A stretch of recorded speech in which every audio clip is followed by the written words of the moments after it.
Hello everyone. आज solid state का part 3 start करने जा रहे हैं। पार्ट 3 स्टार्ट करने से पहले थोड़ा सा मैं आपको पार्ट 2 में हमने कौन कौन से टॉपिक पढ़े थे उनको एक बार रिवाइज करवा देता हूँ। सबसे पहले हमने क्रिस्टल लेटिस क्या होता है इसके बारे में समझा था। यूनिट सेल क्या होती है, यूनिट सेल के पैरामीटर्स क्या होते हैं, यूनिट सेल कितने टाइप की होती है। ठीक है, यूनिट सेल के पैरामीटर्स की बेस पर ही 7 क्रिस्टल सिस्टम बताए थे। 7 क्रिस्टल सिस्टम जो थे उन्हीं से ही हमने 14 ब्रेवेज लेटिस का फॉर्मेशन किया था। ठीक है, और जब टाइप ऑफ यूनिट सेल देखे थे तो कौन कौन से थे? SCC simple cubic cell, BCC body centred cubic cell, FCC face centred cubic cell, और लास्ट में हमने पढ़ा था कोई भी यूनिट सेल हो, एससीसी हो, बीसीसी हो या एफसीसी हो, इसमें per unit cell number of atoms का कैलकुलेशन किस तरह से किया जाता है। ठीक है, अब आज न्यू टॉपिक स्टार्ट करने जा रहे हैं, close packing, voids and packing efficiency. तो सबसे पहले हम समझते हैं क्लोज पैकिंग के बारे में। क्लोज पैकिंग क्या होती है, ध्यान से समझने की कोशिश करेंगे।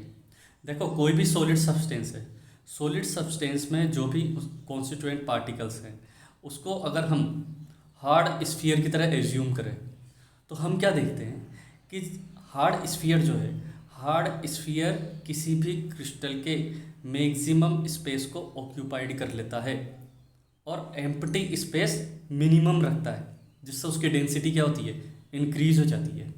तो किसी भी सॉलिड की या किसी भी क्रिस्टल की इस तरह की जो पैकिंग है उसे क्या कहते हैं हम? Close packing. ऐसा क्यों होता है?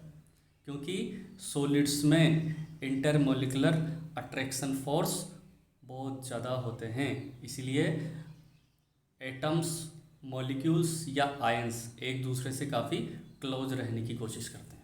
ठीक है, जो फर्स्ट पार्ट था, पार्ट फर्स्ट पढ़ाया था सॉलिड स्टेट का, उसमें हमने अच्छे से डिस्कस किया था इसके बारे में।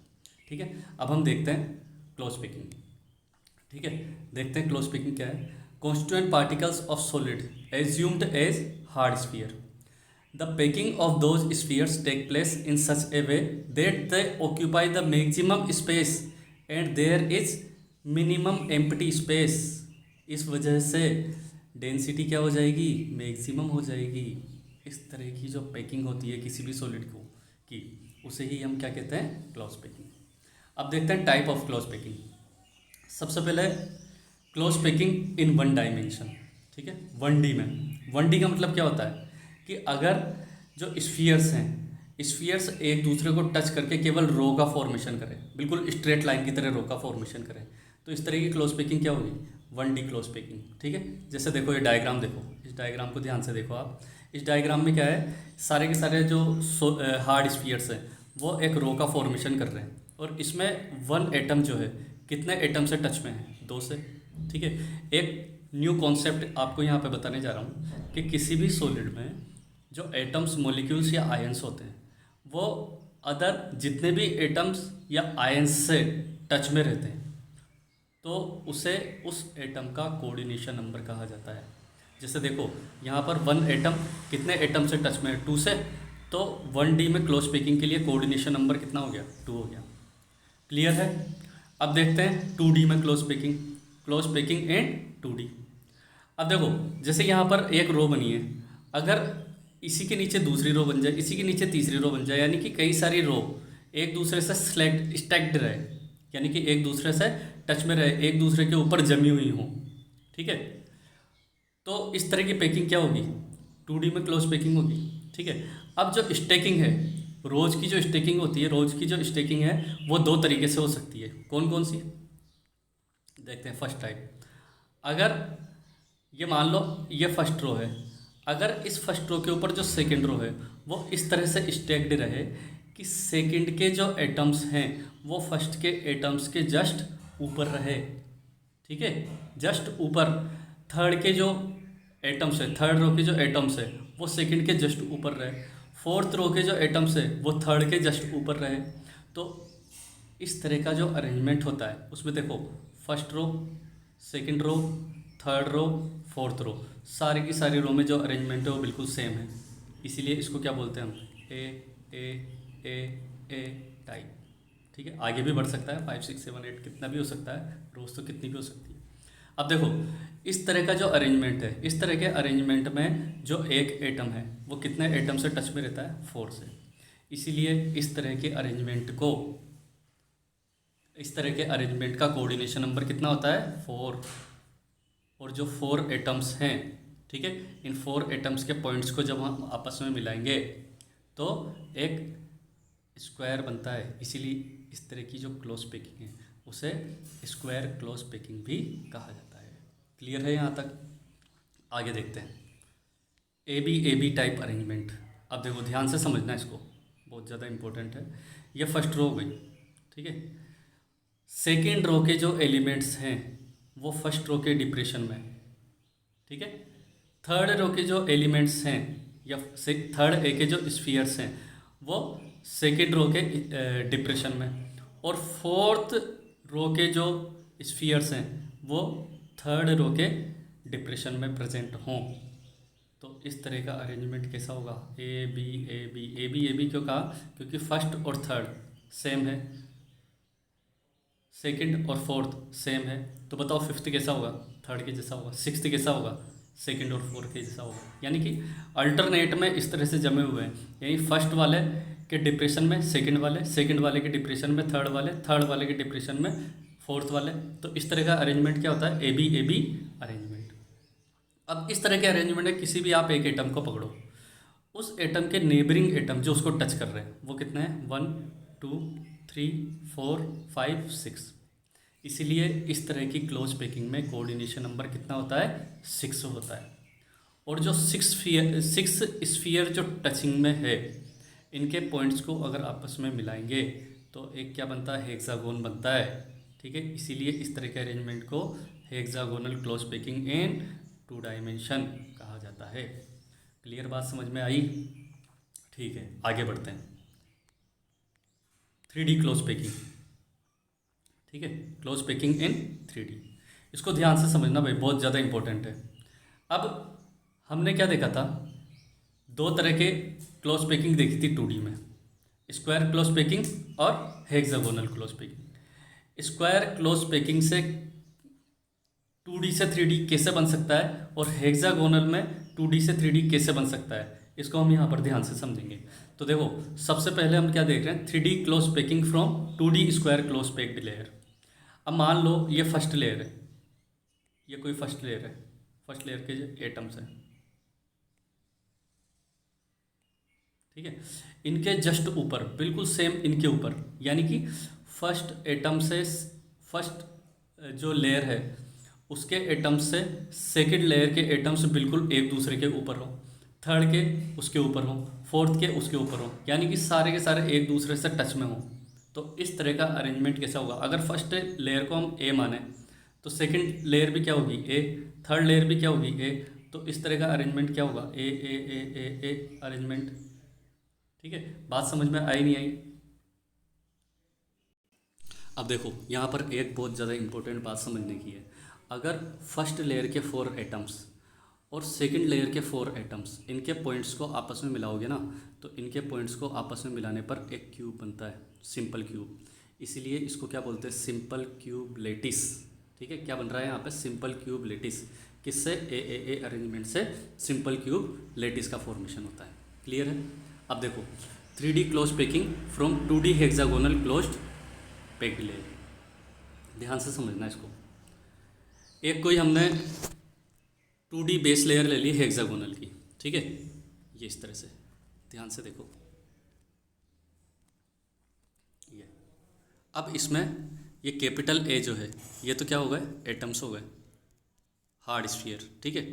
और इनके बीच में ये स्मॉल ए और स्मॉल बी, ये दिख रहे हैं आपको, ये क्या है, यहाँ पर वॉइड्स हैं। अब देखो 2 तरह के वॉइड्स दिख रहे हैं आपको, स्मॉल ए को और स्मॉल बी को। दोनों को ध्यान से देखो, क्या डिफरेंस नज़र आ रहा है, दोनों ट्राइगोनल है, लेकिन ए वाले जो हैं उनका डायरेक्शन नीचे की तरफ है और बी वाले जो हैं उनका डायरेक्शन ऊपर की तरफ है। ठीक है, अब ये जो फर्स्ट लेयर है, इस फर्स्ट लेयर के ऊपर हम सेकंड लेयर को सेट करेंगे। ठीक है, अब अगर सेकंड लेयर फर्स्ट लेयर के केवल स्मॉल ए वर्ड्स के ऊपर आती है, तो स्मॉल बी वर्ड्स जो है यहाँ पर क्या रह गई, ब्लैंक रह गई, ठीक है, अनऑक्यूपाइड रह गई, ठीक है, यानी कि जो बी है उसमें किसी भी तरह के कोई एटम्स अरेंज्ड नहीं है। देखो एटम्स को केवल हमने कहाँ पर लगाया, ये स्मॉल ए, ये स्मॉल ए थे, ये ए ए ए ए ए, इनके ऊपर इस तरह से अरेंज कर दिया, ठीक है। अब यहाँ पर ध्यान से समझने वाली बात है, थर्ड लेयर जो होगी, थर्ड लेयर किस तरह से अरेंज्ड रहती है, इसके बेस पे इसको भी हमने 2 टाइप में डिवाइड किया है। यहाँ पे देखो एक बात ध्यान से समझना, ये फर्स्ट लेयर देखते हैं। फर्स्ट लेयर के मैं 6 एटम्स देख रहा हूँ, इनके पॉइंट्स को आपस में मिला रहा हूँ, 1 2 3 4 5 6, ठीक है। एक तरह से क्या बन गया है, हेक्सागोन बन गया, ठीक है। अब इसमें कितने आपको वर्ड्स दिख रहे हैं, 1 2 3 4 5 6, ठीक है। अब ध्यान से देखना, अगर अल्टरनेट ऑर्डर में 3 वर्ड्स, ये स्मॉल ए और स्मॉल ए, इन पर वापस से 3 एटम्स अरेंज कर दिए आपने, कर दिए अरेंज, ठीक है। जैसे ही आपने 3 एटम्स अरेंज किए तो बाकी के जो 3 वर्ड्स हैं वो 3 वर्ड्स क्या रह गए, ब्लैंक रह गए। अब तीसरी लेयर अगर फर्स्ट लेयर के बिल्कुल सेम हो, यानी कि देखो ये न्यू वर्ड्स बन गए, जैसे सेकंड वाली लेयर बनी ना, तो न्यू वर्ड्स ये स्मॉल सी बन रहा है, ये बीच में देख रहे हो आप, और ये स्मॉल डी कौन से वाले बने, जो ब्लैंक छूट गए थे। ये सेकंड लेयर बनी ना, सेकंड लेयर बनने के बाद पीछे वाली लेयर जो थी, पीछे वाली लेयर में ये स्मॉल बी वाले थे ना जो ब्लैंक बच गए, उनको क्या मान लिया हमने, स्मॉल डी मान लिया। तो यहाँ पे ध्यान से देखना आप, अगर थर्ड लेयर को इस तरह से अरेंज किया जाए कि फर्स्ट लेयर और सेकंड लेयर बिल्कुल सेम हो, तो ऐसा कब हो सकता है, अगर थर्ड लेयर को बिल्कुल कहाँ पर एडजस्ट किया जाए, ये इस जगह पे एडजस्ट किया जाए,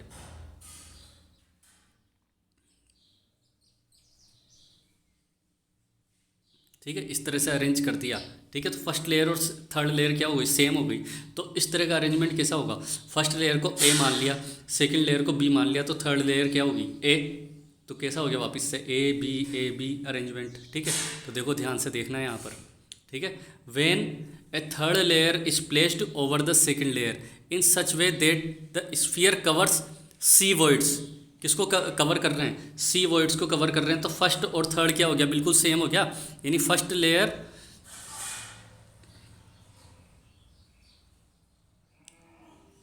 third layer same as first layer and fourth layer same as second layer.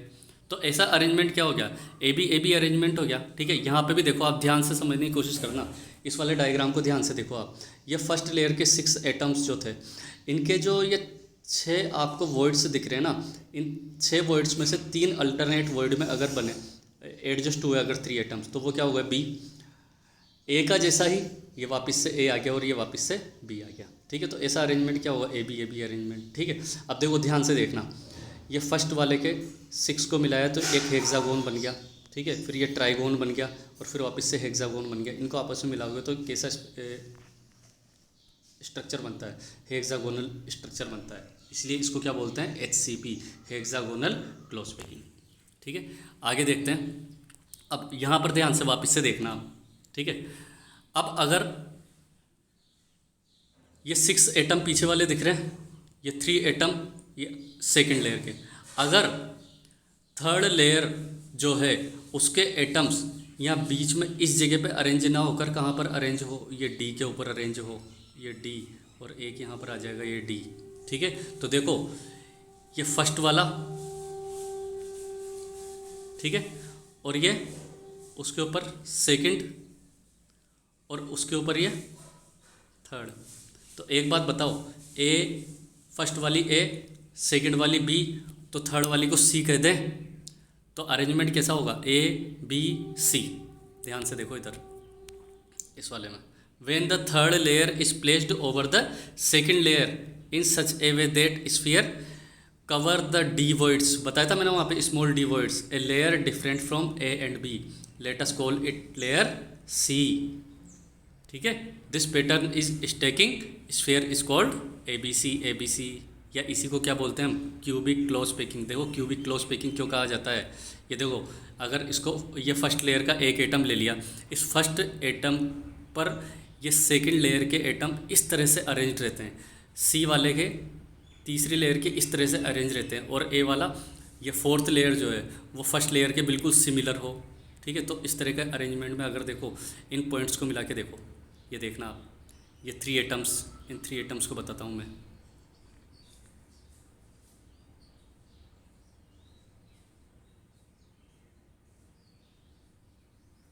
ये 3 एटम्स, ये 2 एटम्स और ये 1 एटम, ये 3 एटम्स, ये 2 एटम्स और ये 1 एटम्स, ऐसे ये 3 एटम्स, ये 2 एटम्स और ये 1 एटम्स, ठीक है। और ये फर्स्ट लेयर, ठीक है, ये सेकंड लेयर, ये थर्ड लेयर और ये फोर्थ लेयर, ठीक है। तो ये इसका जो शेप है वो कैसा दिखाई देता है, क्यूबिक शेप दिखाई देता है, इसीलिए इसको क्या बोलते हैं, CCP, cubic close packing. Very very important है, ध्यान रखना। AP टाइप की जो पैकिंग है उसको बोलते हैं हम HCP, हेक्सागोनल क्लोज पैकिंग, और ABC टाइप की जो क्लोज पैकिंग है उसको क्या बोलेंगे, क्यूबिक क्लोज पैकिंग, ठीक है। ध्यान से समझ में आया होगा। अब देखो वॉइड्स देखते हैं हम हेक्सागोनल क्लोज पैकिंग में। यहाँ पे एक बात ध्यान से देखना आप, आपने एक बात पे देखो। अब बात करते हैं voids in hexagonal close packing. देखो ये वाला डायग्राम मैंने वापस से लिया है, इस डायग्राम में ध्यान से एक चीज़ देखना आप,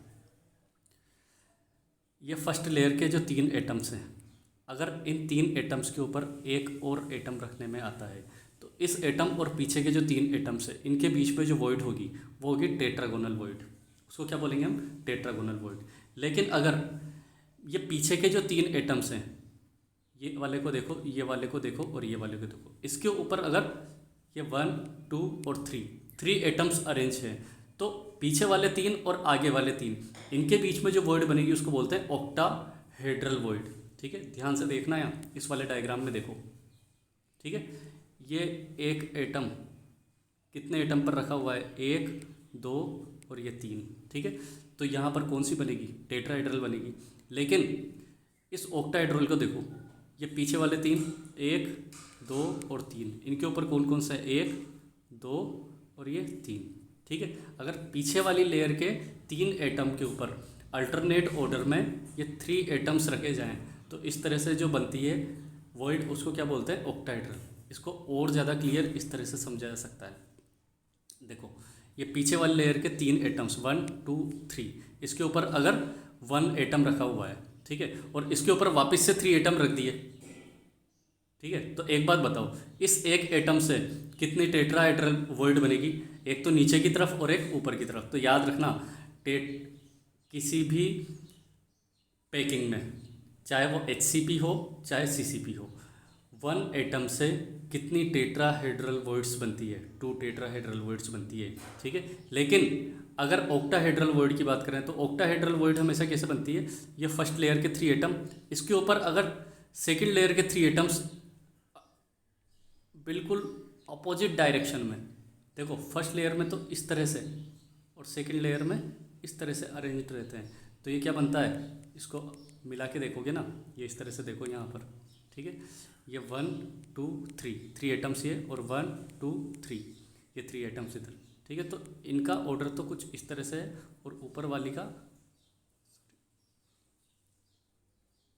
नीचे वाली लेयर का तो ये इस तरह से, और ऊपर वाली का ये इस तरह से, ठीक है। तो अगर 3 एटम नीचे और उसके ऊपर 3 एटम ऊपर इस तरह से अरेंज हो कि नीचे वाले 3 ऊपर वाले 3 से बिल्कुल ऑपोजिट डायरेक्शन में, तो इस तरह की जो वॉइड बनती है वो कौन सी बनती है, ऑक्टाहेड्रल वॉइड, ठीक है। तो इस डायग्राम को ध्यान से देखो, टेट्राहेड्रल किस जगह पे बन रही है और ऑक्टाहेड्रल किस जगह से बन रही है। अब थोड़ा सा इनमें अपन डिफरेंस देखते हैं। फर्स्ट देखो, each tetrahedral void is surrounded by 4 sphere. देखो ध्यान से, टेट्राहेड्रल वॉइड जो है वो कितने एटम्स से सराउंडेड है, 4 से, तो इसके लिए कोऑर्डिनेशन नंबर कितना हो गया, 4 हो गया। लेकिन ऑक्टाहेड्रल, ये देखो 3 ऊपर और 3 नीचे, और उनके जस्ट बीच में जो वॉइड है वो कौन सा है, ऑक्टाहेड्रल, तो इसके लिए कोऑर्डिनेशन नंबर कितना हो गया, 6, ठीक है। Next, in the HCP CCP each sphere contact with 3 sphere in the layer, above and 3 sphere in the layer below, if thus forming one tetrahedral void above and one tetrahedral void below. Hence there are 2 tetrahedral void per sphere.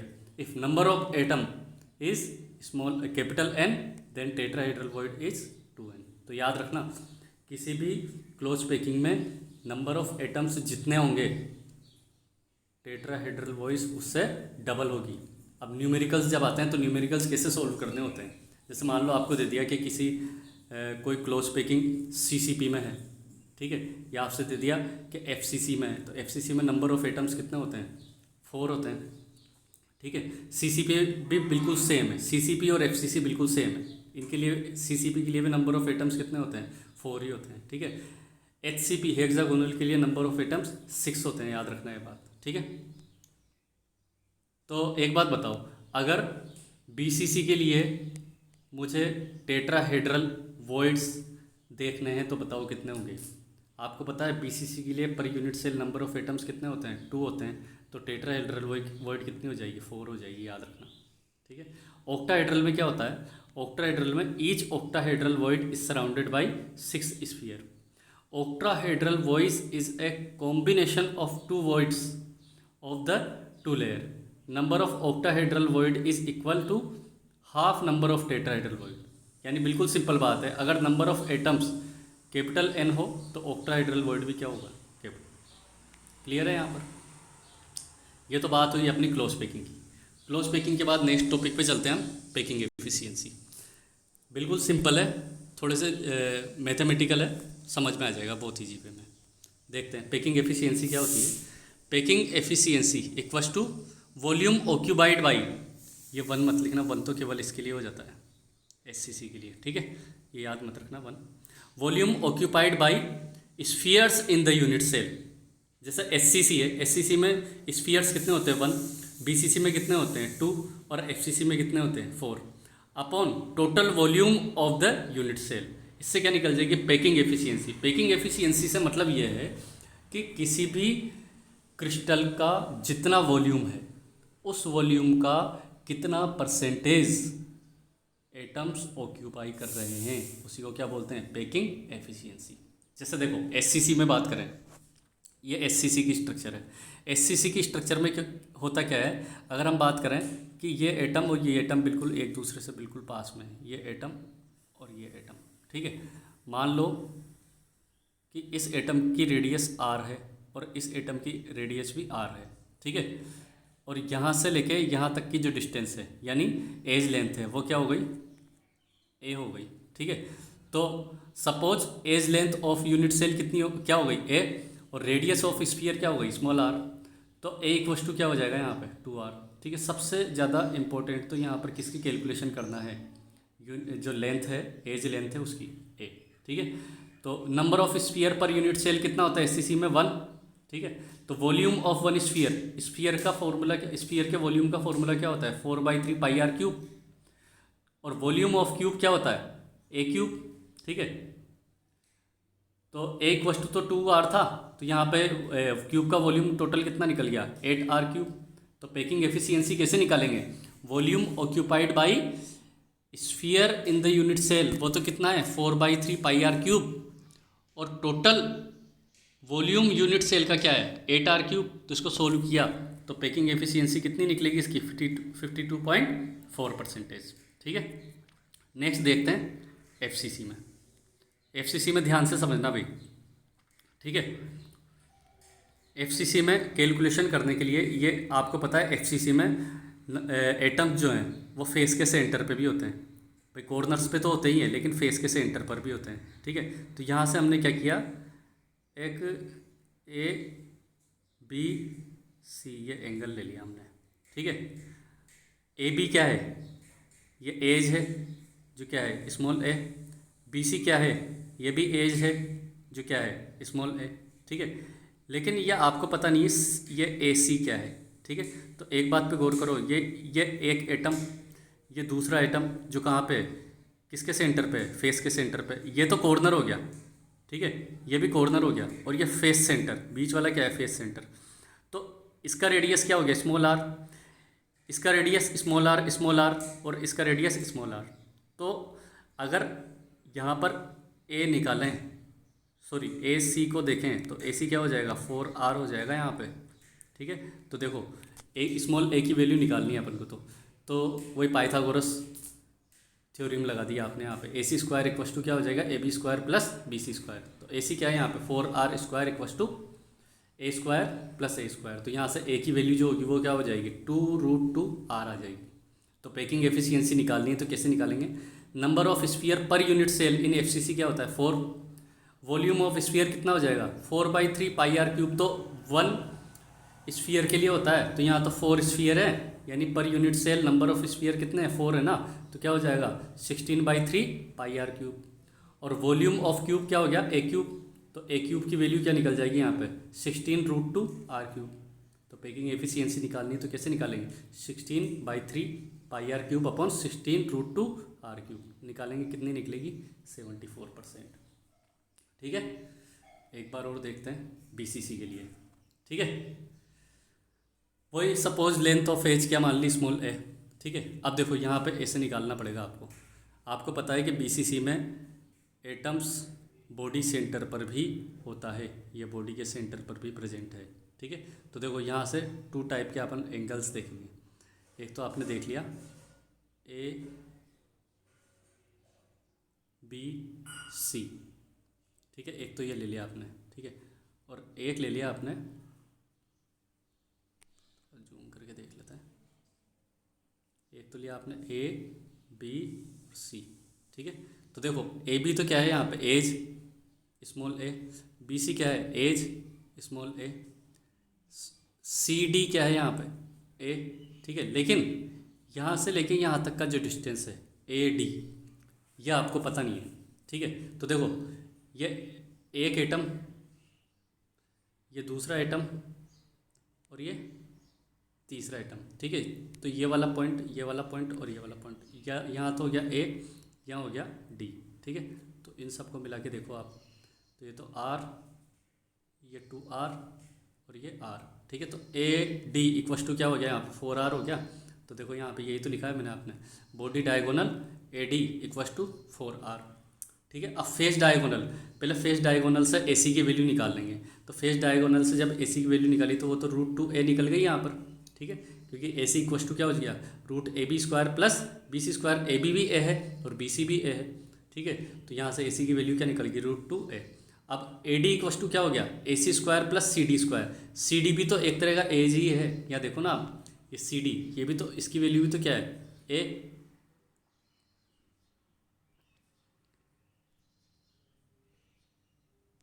ये CD भी तो क्या है A। ठीक है, और AC तो क्या निकल गया आपका √2a निकल गया। अब इसकी हेल्प से आप क्या निकाल सकते हो, ये AD निकाल सकते हो। तो AD इक्वस टू क्या हो गया √AC square plus CD square. ठीक है, तो A इक्वस टू क्या निकल गया यहाँ पे 4R/√3। अब PE का कैलकुलेशन करेंगे, पैकिंग एफिशिएंसी का। Number of atom per unit cell कितना है BCC में 2। तो वॉल्यूम ऑफ स्फीयर कितना हो गया 8/3 πr³। क्यों, क्योंकि 4/3 πr³ तो 1 एटम के लिए है, तो 2 के लिए क्या हो गया 8/3 πr³। वॉल्यूम ऑफ क्यूब क्या आ गया A³। तो A की वैल्यू क्या थी 4R/√3, 64R³ अपॉन 3√3। तो वही पैकिंग एफिशिएंसी निकालेंगे। ठीक है, 8/3 πr³। ठीक है, जितने भी एटम्स हैं उनका वॉल्यूम ये हो गया। ठीक है, और टोटल क्रिस्टल का जो वॉल्यूम है क्यूब का वो कितना हो गया 64/3R³। ठीक है, तो सोल्व करेंगे, आंसर क्या आ जाएगा 68%। ठीक है, तो देखो समराइज्ड अगर करें तो समराइज्ड में सिंपल सी बात है, अगर SCC के लिए आप देखोगे तो कितना होता है 52.4।